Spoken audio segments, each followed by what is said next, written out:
All right. Thank you all for being here today. We appreciate you jumping on to learn a little bit about some of the new products that PeopleG2 is offering, to talk about some of the struggles that have occurred over the last year.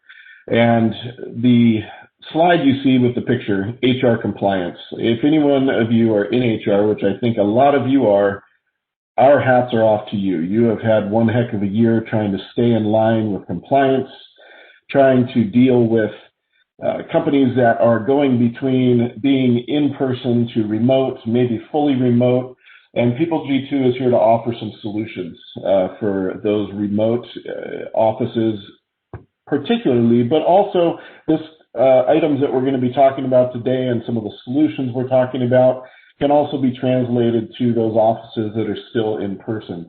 And we know that it's been a challenge. We know it's been a struggle. So thank you for being here today. And just to give you an idea of what we're going to be doing, I'm going to introduce our speakers very briefly, and then as they each come up to speak, they will introduce themselves. And then we'll move into Chris talking about some of the remote work challenges, some of the continued challenges that are still there, and what to do next as we move from very heavy into COVID to still heavy into COVID to hopefully alleviating COVID and getting some normalcy back.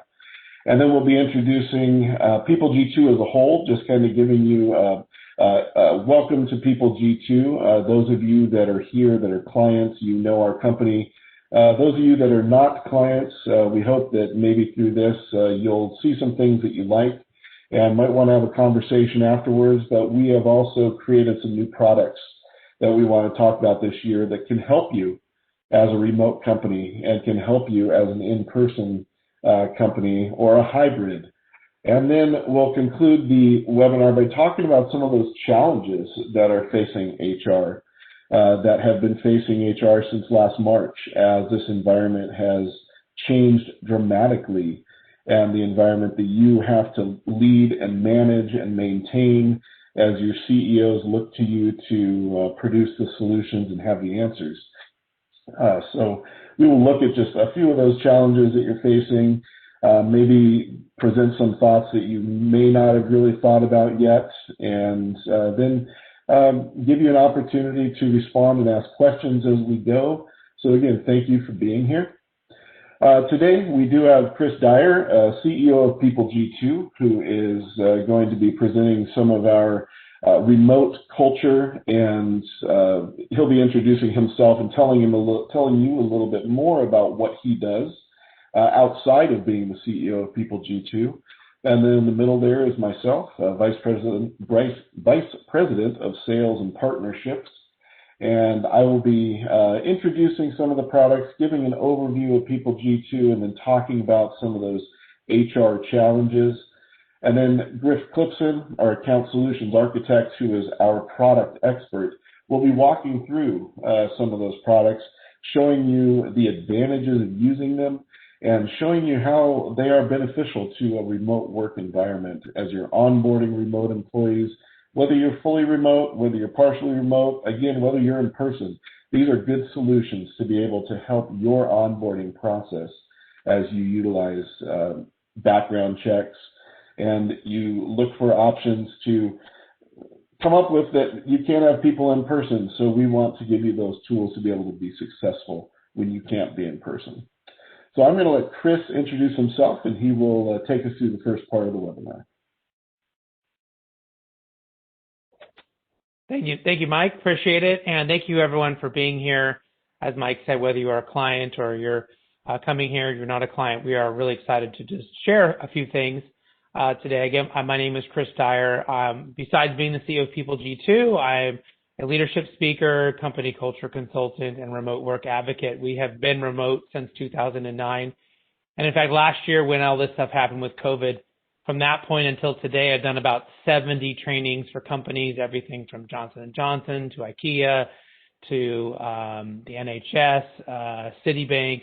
So and small companies and mom and pop shops and maybe locations with just a few employees or a few locations. And so we really figured out, and I figured out quite a few things that organizations were struggling with. So I'm going to focus today on the human stuff. I'm going to talk to you a little bit about things that you might be able to implement as a leader, as an HR manager, inside a staffing organization, wherever you may sit in all this. What are some of the things you should be thinking about? And then Mike and Griffith will talk a little bit more about some technical things, some offerings, some things that may be able to help you specifically, but I'm going to talk a little bit more about the human stuff. So what we have seen everyone do, of course, is decide to put everyone on a Zoom call and trap them there for hours on end. We've also seen people getting stuck on one-on-one meetings. So I've been a pretty big advocate for everyone to stop having as many one-on-one meetings as they possibly can. And you might say, well, how am I supposed to meet with people? And don't I need to have coaching sessions? And so especially when you're remote or hybrid, the more team meetings you can have, the better. That will help you increase communication. That will help you be more effective. It will cut down the amount of meetings people have to be on. And we need to cut down these long video meetings. So it's really important that you curate your meetings, that you think about setting up these meetings to have very specific rules. I'll tell you what some of our rules are, and you may have different rules based on what is important to your organization. But, starting on time is a huge thing. Not starting meetings on time all the time, and that becomes a habit, really starts to impact your employees and cause a lot of frustration. So if you have a 5 o'clock meeting, or let's just say an 8 o'clock meeting, by 8:01 you should be rolling. We do have the threat here at PeopleG2 that if you're late, we will make you sing. We rarely have to use that punishment, but it is sort of a fun thing that, hey, it's expected everyone to start on time. We always try to end early as well. And this is a big one that I've had a lot of organizations implement that really helps. There is a thing called Parkinson's Law, which says if you set an amount of time to do something, it generally takes you that amount of time to do it. If you set 2 hours to clean the garage this weekend, you will probably take 2 hours to clean the garage. If you squish that down to 30 minutes, you might ask for more help. You might hire someone to help you. You might decide not to do all of it at one time. But when we cut time down, we can help our brains not expand and not just fill that time full of junk. So don't schedule 2-hour-long meetings, because then you will have a 2-hour-long meeting. Condense these things down. And of course, for us, meetings should not happen if there's not an agenda. No agenda, no meeting. You should decline meetings that come to you, requests with no agenda inside of them. We don't want to show up and just start thinking of things to talk about. People need to be prepared. We need to know what we're going to talk about. You need to figure out, do you even need to be on this meeting based on the topic? Those are some of the things that really, really help. And the final thing, just some of the very general thing that we found was important, was that because travel is so restricted, because so many of our employees are being asked to stay at home, they're stay-at-home orders, that we notice they're not taking their vacation days. So we have really been advocating and asking our employees, and we've been sharing this with other organizations, to ask those employees to take that time off. They still need to recharge. They still need to have that break from work, and to lock that computer up, throw it in a closet, and if they're going to take a week off, and don't check email, don't check in with work, right? Have that week to, even though it's not as cool as going to Hawaii, make that staycation the best they can so that they still have that mental break from everything that's going on.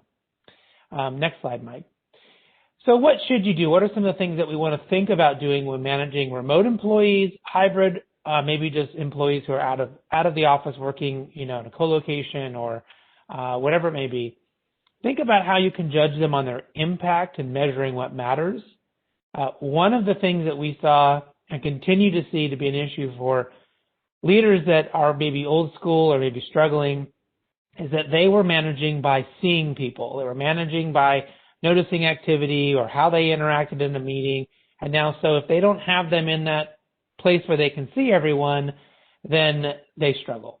And so we want to think about and talk to our employees about, this is how we're going to measure you. This is what matters. And then not worry about how many meetings they're on or what they're doing at work, as long as you are just sort of evaluating them on what you guys have agreed you're going to measure them on. And that may be different right now while they're temporarily at home, and it may change when they come back, but setting those standards really help.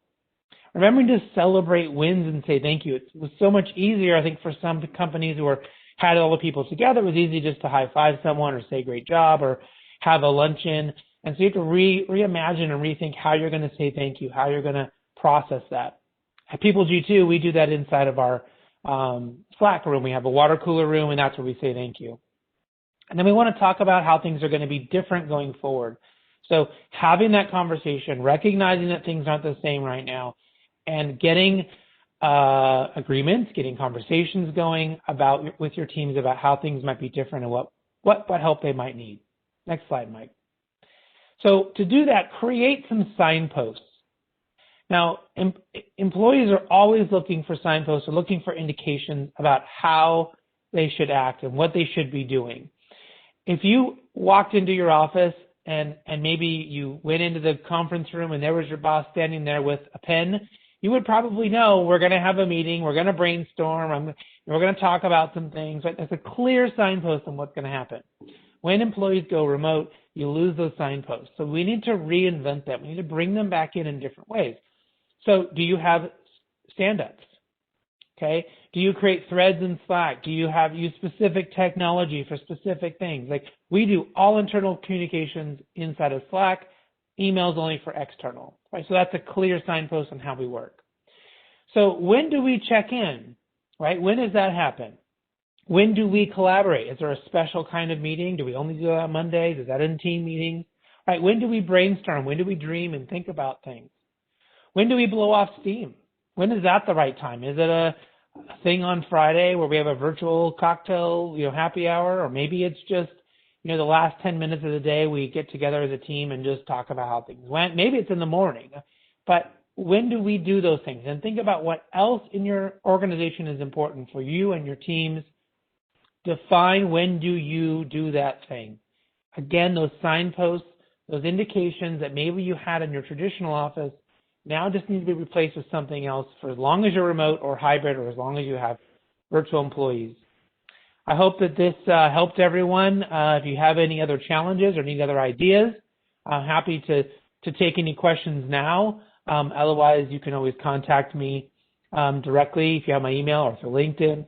I'm always happy to send suggestions on how to work more effectively remotely. I also have a remote course if you need to send any leaders through that maybe need more deep dive help. So if there's any questions, I'm happy to take. I don't see any in there, but we can go ahead and move on to Mike and come back to any questions that may come in. Thank you, everyone. All right, great. Thank you, Chris. Appreciate you sharing those insights. And as a virtual company, we have had those virtual cocktail hours at the end of the week a few times, which has been great. My name is Mike Bankhead. I'm Vice President of Sales and Partnerships again. And up in the upper left-hand corner, you'll see what I do on my nights and weekends. And you'll see Bernie there down the third baseline came to watch the game, a little close there. But I umpire fast-pitch softball. So little known fact about Mike Bankhead.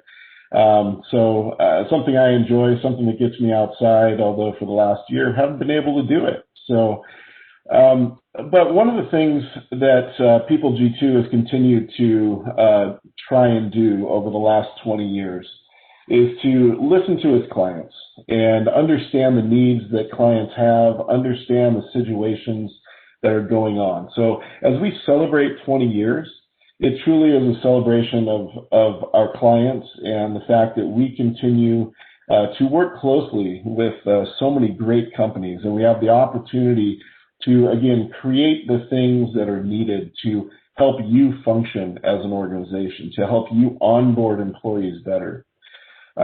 Chris talked about this, but one of the things that we have been able to do is create an award-winning culture. We have the experience of being a remote company. Those of you that are out there that have struggled with that this last year, it's not easy. And I have been with the company now 12 years, starting my 12th year. And in 2009, when I came on board, was the year that we decided to go remote. So we've been doing that for 12 years. And it took some stops and starts, and we had our bumps along the way to really figure out how to be that remote company. But over the course of the years, we have created a culture that has kept employees here. We don't have a lot of turnover, so those of you that have been with us for a long time see the same faces. And I think that's important for a company that works closely with other organizations because it definitely builds some trust, and internally we have that trust. We do continue to innovate. innovation is key, and we obviously know that. Some of the things that we've been able to do, as you'll see, through artificial intelligence and utilizing technologies that is out there to better our process, helps you better your process. And so we know that it's important to continue to innovate, create new options, create new products, allow you to keep moving forward with those things so that you are more effective in your work as well. And as I said, our focus is on our clients. Without our clients, we wouldn't be celebrating 20 years. So a shout out to all of you that are our clients. If you're not, thank you for being here. And again, like I said at the beginning, we hope you see something that maybe intrigues you and you want to learn more about. This is some of the recognition that we have received. This is based off of G2 Crowd, which takes feedback from clients. And one of the great things is seeing that feedback and receiving these badges.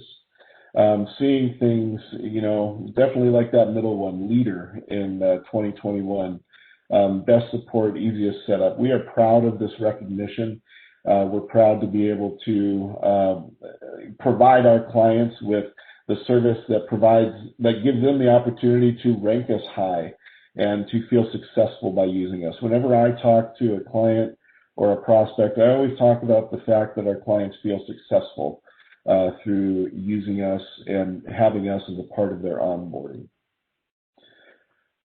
So whether you're remote or traditional, again, I put this little HR emblem here to the side on the slide as a reminder to me to again say thank you to HR and to thank you for all you're doing. It's not an easy time.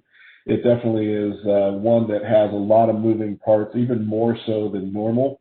Every year presents new challenges as new laws are passed, et cetera. But this year, this last 12 months and going into 2021, it's going to continue to just change, and the landscape is going to continue to change. So we, as a background check company that is a part of your onboarding experience, want to continue to develop new ideas to help you stay compliant, to ensure that you have all the proper forms, to ensure that you have all the identification, verification opportunities to make sure your candidate is who they say they are, to ensure that your applicants or your employees, after they become employees, continue following the standards that you have set up as a company. And so, whether you're remote or traditional, these are useful tools for you. Some of the things that we have created, SwiftHire Mobile has actually been around for several years, but it puts the experience of the background check into your candidate's hands. Swift ID and Swift ID Selfie is a product that we're just launching this year that gives you the opportunity to confirm and verify that a candidate is who they say they are off of their identification, off of their driver's license. And Griff is going to be going into more detail on all these in just a minute. We also offer onboarding document creation, which is a unique option for companies that kind of want a one-stop shop for all of your onboarding paperwork solutions, to put it all online, to put it all in one place, and allow us to create that and put it into your account so that your candidates have that at their fingertips as they walk through their onboarding process. Continuous criminal monitoring is a great way to continue to keep an eye on those employees after they have become employees. We background check in the beginning. We do a pre-employment screening. But what happens once they are in your employ?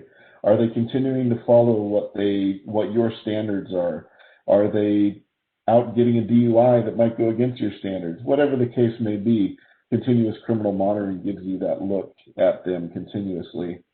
And then lastly is report grading, which is just a solution to help you be more efficient in your onboarding process. When you receive that background check back, you'll automatically be able to view that report, see if there's something on there that you need to look at.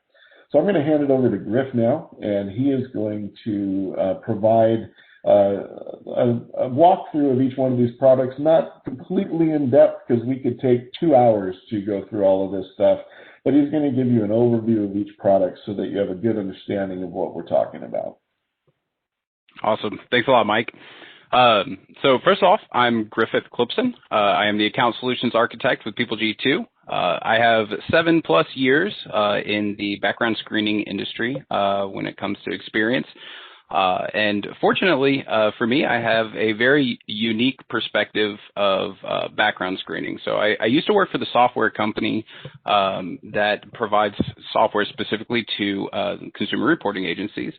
And when I was in that position, I was able to view the problems that CRA's clients face day to day and come up with different types of solutions in order to satisfy the needs for those clients.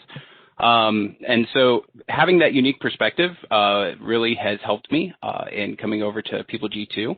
I will say PeopleG2 was actually a customer of mine at one point.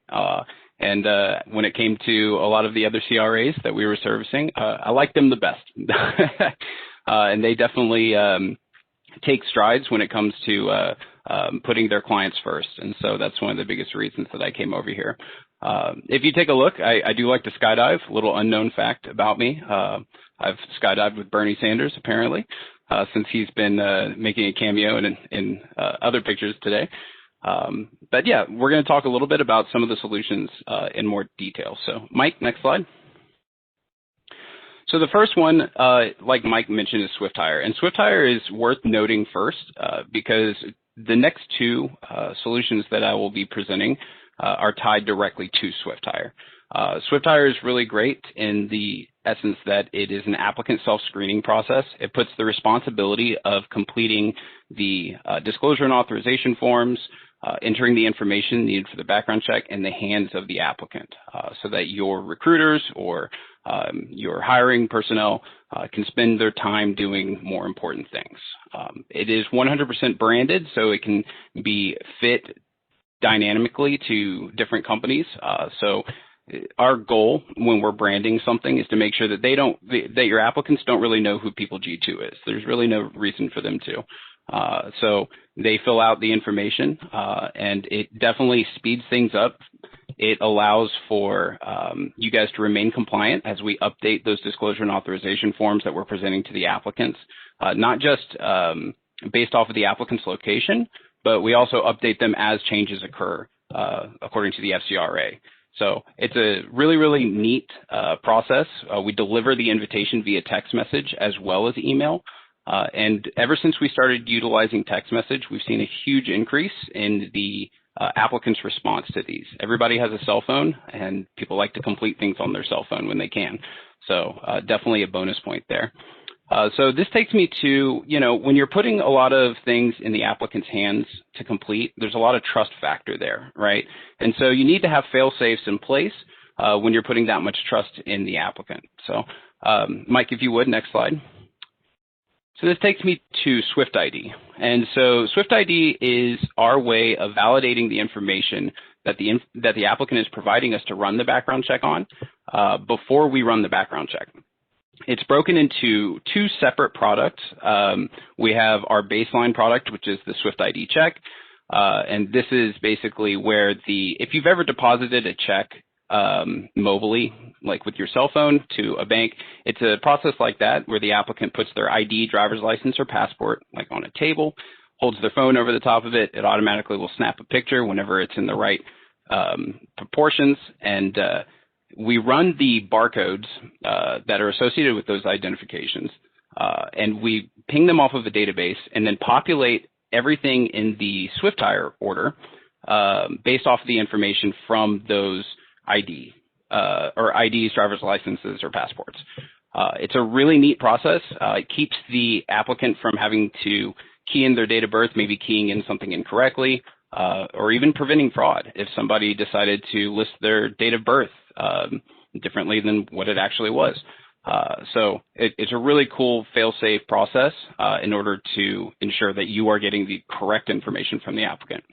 And we also have the SwiftID, which is our SwiftID match, which we actually take a selfie during that process as well.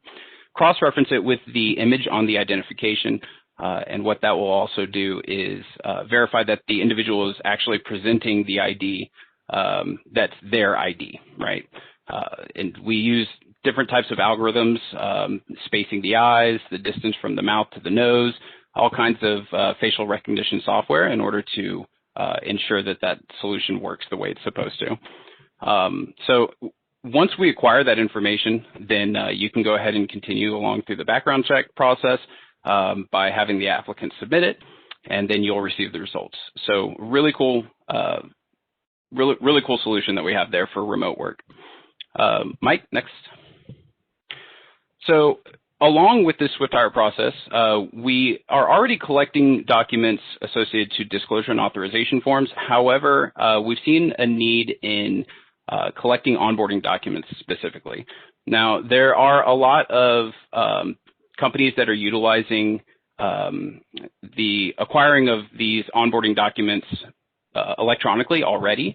However, it's kind of dated in the sense that people are still sending signed and unsigned PDFs back and forth between the recruiter or hirer and the applicant, and using third-party programs like DocuHub or something like that in order to collect those signatures. So we've done everything from drug and alcohol policies to employee agreements, workers' compensation type things. You know, whatever it is that your onboarding document needs are, we can collect those signatures from the applicants and present those documents to the applicants. The cool thing about SwiftHire as well is once they have completed the process, they receive an invitation to be able to log in at a later date, and they can go and view all of those documents that they've already signed. So you can do all kinds of different documents. We've had COVID documents now about safe workplace environments. Any type of documents that you need collected, we can do. We can also embed your signatures as well, which is really cool.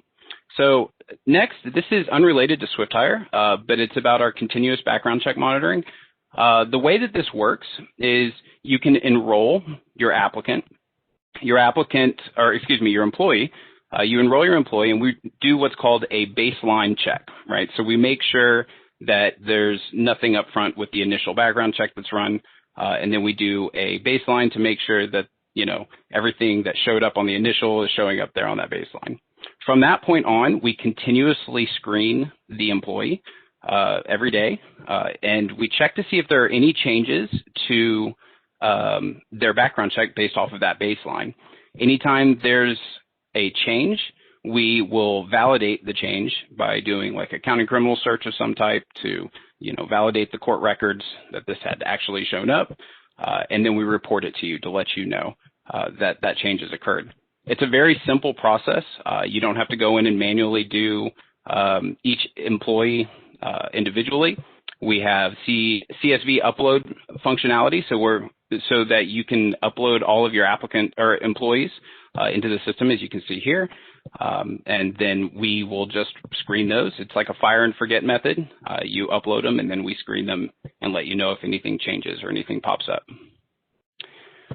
And then lastly, we have report grading. And report grading is a really, really neat feature to where we can minimize the amount of time that you spend staring at a background check report. In the background screening industry, everything is about turnaround times, right? Everyone wants to know how fast after they submit an order can they get the order back. So we've done everything we can to cut down on that time. So our next step is trying to speed up the decision-making process when people are viewing our reports. It really helps out by bringing everything to the top of the report that's going to need your attention. And that way you can spend a lot less time based off of the grading profiles that we work with you to customize. We understand that every company isn't the same. So based off of your hiring criteria, we can set up a grading profile specifically to your company so that those grades are posted easily. And it takes a lot less training of recruiters so that they don't have to, you know, go into all the nitty-gritty and details. They just know what to look for. It's color coded and it's simple key phrases, right? But yeah, does anybody have any questions about any of these products? I'm willing to go into more detail if necessary.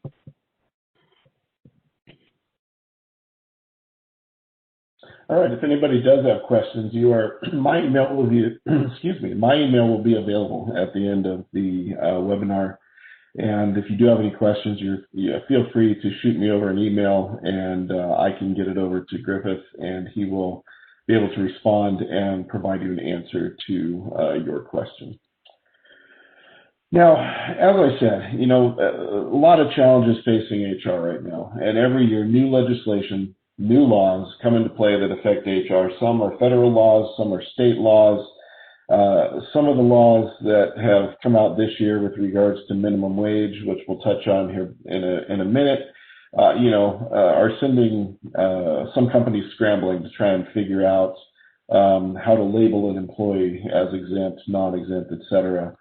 But this year, as we enter into 2021, we're talking about COVID-19 vaccines. Now, I don't know of anybody, whether you're a business owner, a CEO, an HR director, HR generalist, I don't think anybody on this call probably thought as they entered 2020, hey, we're going to have to add a COVID-19 vaccine policy to our HR handbook. The challenges of Form I-9s for remote workers. There's a moving target there that things keep being, allowances keep being made, but it's a moving target because they keep extending it with the threat to end it. But the challenge is that, what do we need to do to be able to verify these remote workers? And then again, the minimum wage increases. So the question that we all have, and probably the biggest question right now, is how will COVID-19 continue to impact the workplace? How will this thing that started, that really shut everything down in March, how will it continue to impact us as employers? In the beginning, it was about the testing. It was about figuring out, should we test everybody? Is it okay to test everybody? The EEOC came out with guidances, but then they changed their guidances. And so companies were left in a lurch trying to figure out exactly, what to do with the testing of employees, when to allow employees back. So, last March, April, May, June, those were the questions that were really looming over everybody. I put it in beginning and middle and end, but we know we're not even near the end yet. But and in the middle of all of this, as people were getting sick and people had to be out, or they were possibly exposed to COVID-19, there was the question of COVID pay and how that happened and what we had to provide employees for COVID pay. And then here at the end and beyond, and I say end in air quotes, but the end and beyond, we have the questions of mandatory versus voluntary vaccinations. There's a lot of stuff out there that if you read it, there's thoughts both ways on what should be allowed. There's also questions of ADA compliance that is always a question with the workplace, but this just throws another thing into those ADA questions that we all have to face as companies. And then the other question is how to handle temporary workforce vaccines. If you hire a temporary worker, will they need to be vaccinated? These are some of the things that are out there that I encourage you, if you are unsure about all of this, to reach out to an employment attorney, to do your research online through employment blogs and through other sources, just to make sure that you have a handle on these things. We talk about background check compliance as a background check company, but our concern also is in the area of HR and ensuring that our clients that are handling those day-to-day tasks of the company have a grasp on all of this stuff and make sure it's handled correctly so that, we don't get caught, red-handed, not doing the right thing. So it's important to make sure that you're up on all of this. And again, this is stuff that we never thought we'd have to worry about. We've, again, as a background check company, we've had the questions asked about COVID testing, and those are things that we have looked into. Those are options that are still being developed, honestly, within the industry. But if you do have a question about COVID testing, please feel free to reach out, and I'll try and provide you with the resources that I can provide you with as far as where to get tested and all of that sort of COVID-related stuff. As far as Form I-9s, when remote workers, it's not anything new to hire a remote worker, but yet once COVID came about, the remote worker compliance verification of documents completely changed. Now, obviously, you're supposed to view those documents in person to provide verification that they are real. The remote option then became, if you're hiring a remote worker, they need to go to a notary, or in the state of California, it has to be a notary with a specific specialization in verifying these documents. California doesn't want to make anything easy for us. So those were the ways that you could go about ensuring that you were compliant with Form I-9. Well, now they allow temporary allowances. The Department of Homeland Security has allowed temporary allowances. And again, like I said a couple slides ago, it's a moving target. Right now, the allowance until January 31st is that you can view those documents virtually, via fax, via email, but that is supposed to end on January 31st. Again, I encourage you to make sure that you have an understanding of when that ends and when you have to go back to having a remote worker go to a notary, or go to a notary with a specialization in these things, or have them come in person to verify those documents. The allowances have been made, which has definitely made the job of HR easier in this area. But unfortunately, again, that moving target. So definitely keep an eye on that and make sure that you're informed on how the latest and greatest way to verify a remote worker's identification is out there. And then the one that has affected a lot of companies this year, especially in California, minimum wage increases. Now, I know minimum wage increases happen across the United States in various states. Being in California, we are most familiar with the California law around minimum wage increases. But what happened with the minimum wage increase in California is that it moved the needle on what's considered an exempt employee versus a non-exempt employee. And in California, for example, for companies with 26 or more employees, the minimum salary threshold is $58,240. So if you have anyone that is below that level, technically they should be moved to a non-exempt status. For companies with 25 or fewer, it's $54,080. Now, again, in California, there's a lot of cities and different areas, counties that created their own minimum wage laws.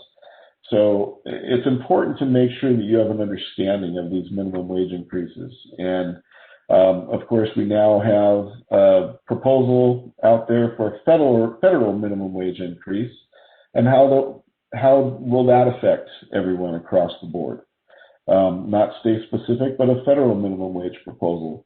So again, these are just things to think about. These are things to continue to keep an eye on, things that have been glaringly obvious to us as we have communicated with our attorneys, as we have talked with HR directors and CHROs. These are the things that challenge companies, and ensuring that you're compliant not only with background checks but across the board, whether it be a pay, whether it be exempt, non-exempt, COVID, whatever the case may be.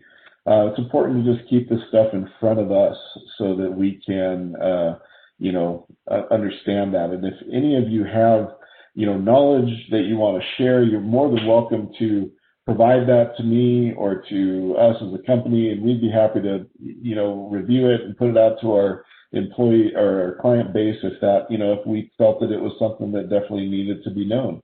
So are there any questions about anything on the presentation today? Anything at all? Mike, it looks like we did have a few questions. A few people asked about the remote course, and I jotted their names down, and I will be sending a follow-up email on that. I think a few people asked about the consent forms and how that works with the additional screening and all of that, and Griff was able to address that in the Q&A section. So thank you for doing that. I know Eduardo, who had a few questions that kind of came in that were more on the human end side of it. So I'll go ahead and answer that question here in just a second. But certainly, if anyone else has more questions, you can pop them into the Q&A area, and we'd be happy to answer them. Otherwise, we will wrap this up in just a moment. I think Eduardo's question. Did you say something, Mike? No, I was just going to say, sorry, I thought you were pausing. I was going to say, if anybody does have questions about pricing on any of these things, there are a couple of questions about that or about integrations. Definitely reach out. I'll just go to the next slide, which has my email address and my phone number. You're welcome to reach out to me, and I'll pass it back to you, Chris. Go ahead. Yeah.